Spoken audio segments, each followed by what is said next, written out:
Méditons avec la communauté des disciples du Christ vivant en ce mardi 18 juin 2024, 11e semaine du temps ordinaire, année liturgique B. Évangile de Jésus-Christ selon saint Matthieu au chapitre 5, versets 43 à 48. En ce temps-là, Jésus disait à ses disciples: « Vous avez appris qu'il a été dit, tu aimeras ton prochain et tu haïras ton ennemi. Eh bien, moi, je vous dis, aimez vos ennemis et priez pour ceux qui vous persécutent, afin d'être vraiment les fils de votre Père qui est aux cieux. Car il fait lever son soleil sur les méchants et sur les bons, il fait tomber la pluie sur les justes et sur les injustes.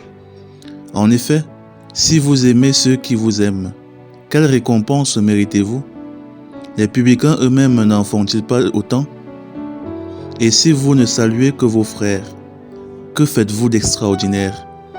Les païens eux-mêmes n'en font-ils pas autant? Vous donc, soyez parfaits comme votre Père céleste est parfait. Acclamons la parole de Dieu.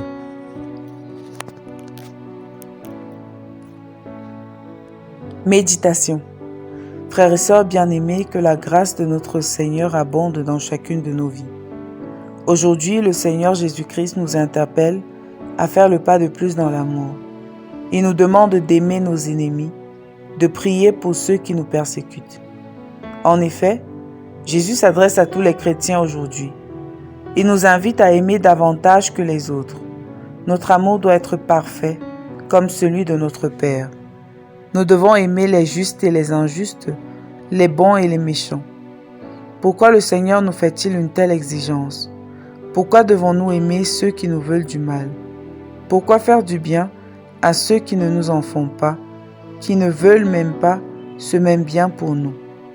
La tendance naturelle, les sentiments qui nous habitent généralement lorsque quelqu'un nous a fait du mal, c'est de vouloir nous venger, de nous faire justice nous-mêmes. L'attitude envers ceux qui nous ont en haine, c'est de vouloir le mal pour eux, qu'ils payent pour ce qu'ils nous ont fait. Il y a en nous ce besoin naturel de justice. Mais pourquoi Jésus, qui est juste, nous demande d'aimer ceux qui sont considérés par nous comme injustes?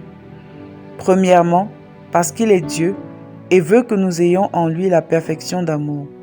Si nous considérons les choses comme le Seigneur, qui ne souhaite pas la mort du pécheur, mais qu'il se convertisse, alors nous irions au-delà de l'offense pour voir en la personne qui nous veut du mal une personne qui a besoin de l'amour de Dieu. Dieu souhaite que cette personne qui nous fait du mal se convertisse. Il ne désire jamais la mort et la fin de l'homme, mais son salut. Nous aussi, nous devons voir les choses comme Dieu. Il nous demande de prier pour l'autre, de l'aimer, c'est-à-dire de lui souhaiter du bien, de lui vouloir du bien comme Dieu lui-même, de lui donner de l'eau s'il en a besoin, et nous le demande de prier pour sa conversion, de lui venir en aide autant que nous le pouvons. C'est ça être chrétien, avoir le cœur de Dieu. Ensuite, c'est pour notre propre bien que le Seigneur nous le demande. Il sait que le mal engendre le mal et qu'il est vaincu par le bien. Lorsque nous réagissons à la haine par l'amour, nous brisons le cercle du mal. L'amour vainc toujours le mal et éteint son feu ravageur. Si nous nous laissons envahir par le mal, le désir de vengeance, alors nous devenons comme celui qui nous fait ou nous veut du mal. Nous devenons ce que nous combattons. C'est pour nous préserver notre cœur, que le Seigneur nous demande d'aimer en retour. Car sinon, la haine se transformera et se formera et prendra possession de notre cœur. Regardons simplement les dégâts de la colère dans nos vies. Lorsque nous la laissons nous embraser, nos paroles, nos actes deviennent méconnaissables et généralement, nous regrettons ce que nous avons fait. Lorsque nous essayons de nous faire justice, généralement nous empirons la situation. Nous nous retrouvons dans une situation difficile et encore moins aisée à résoudre. Enfin, nous le faisons parce que Dieu nous a aimés, alors que nous étions ses ennemis.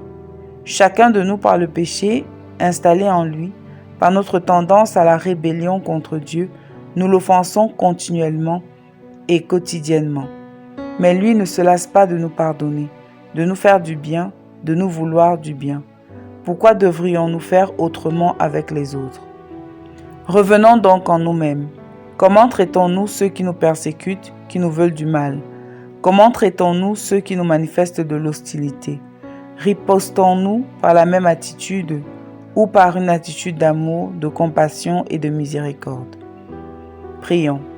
Seigneur, accorde-nous la grâce d'aimer comme toi tu aimes, sans mesure et sans partage. Intercession. Nous te prions pour tous ceux qui ont été blessés par des personnes proches, afin qu'ils pardonnent et guérissent grâce à ton amour.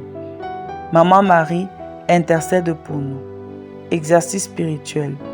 Prions pour tous ceux qui nous veulent du mal, pour nos ennemis connus et inconnus, visibles et invisibles, que le Seigneur leur accorde la grâce de la repentance.